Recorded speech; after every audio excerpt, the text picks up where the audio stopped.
komishanka doorashooyinka Soomaaliland ayaa maanta kala diray shaqaalaha 29 bishan qaybinta kaadhadhka codbixinta ka bilaabi doona 13 gobood oo ah deegaan xeebeedyada gobolka Sanaag waxaana munaasabadii lagu kala diray shaqaalahaasi oo lagu qabtay xarunta jaamacadda Sanaag University ee magaalada Ceerigaabo ayna ka soo qayb galeen madaxda maamulka heer gobol iyo degmada Ceerigaabo madaxda axsaabta wadani iyo kulmiye mas'uuliyiinta komishanka doorashooyinka madax dhaqameedyo haween iyo marti sharaf karaba waxa uu horeenkaasi ka hadlay maayirka degmada Ceerigaabo Ismaaciil Xaaji Nuur waynu sugaynay komishanka qaranka waxay la tahay hawlihii inta la soo jiifeen dawaynu ognahay dhowr iyo 7 goobood ay naga khusaya hadaynu nahay gobolka Sanaag 13 goobood oo loo daafurayo sidii hawshii loo bilaabi lahaa waxaan rajaynayaa inaad dadaal badan samayn doontaan inaynu ku guulaysan doono waxaan aad iyo aad idinku celcelinayaa dadka goobahaasi khusaya gobolka Sanaag inay aad dadaashaan oo aad u mintidaan waan kala inaga khasaaroobin gudoomiyaasha ka kala socday xisbiyada wadani Daadi Jaamac Xasan iyo kulmiye Cabdinaasir Axmed Xaaji Aadan oo iyaguna madashaasi ka hadlay ayaa soo dhaweeyay hawshan komishanku ka bilaabeen xeebaha gobolka Sanaag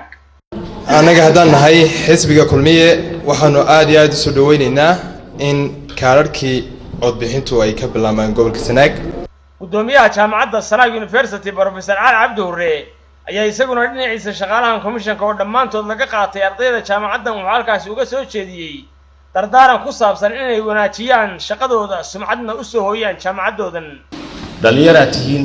waxay ka hor iman doonaa hadal iyo wax mataqaanaa idinku adag marka laakiin waxa weeye idinku waa qaboojinaysaan waa la hadlaysaan dadka waa raali gelinaysaan tusimaysaan waji xun iyo midna tusimaysaan taas baan idinkula dardaarmayaa hawshana hadday hagaagtana waxa weeye jaamacadda ayaa sharafteeda leh u soo hoyseen haddii hawshaasi ay khasaartana way sidii loogu talagalay u socon weydana waxa ogaataan in muxuu ahaa magacii jaamacadda muxuu ahaa meel kaga dhacdeen gabagabadii munaasabadaasna waxaa hadalkiisa ka dambeeyay komishineer Cabdiraxmaan Cismaan Cabdiraxmaan Sagal iyo barasaabka gobolka Sanaag Axmed Cabdi Falay oo iyagu munaasabadan soo gabagabeeyay waxaana hadaladoodii kamid ahaa waxa lagu keenay gaarigii soo qaadayay iyo kaarkaagii iyo shaqaalihii ka shaqeynayay waxay diyaar u yihiin adiga inay ku shaqeeyaan waxaad nagu caawisaa inaad timaado goobta adoo warqadaadii sita si warqadana lagaaga qaado kaarkaagana lagu siiyo hadhowna aad noqoto muwaadin xaq u leh inuu codeeyo doorashada madaxweynaha ee ugu soo horeysa oo noqon doonta insha Allah bisha November 2017 maalinta ay bisha November tahay 13 taana waxaan u jeedin lahaa dadweynihii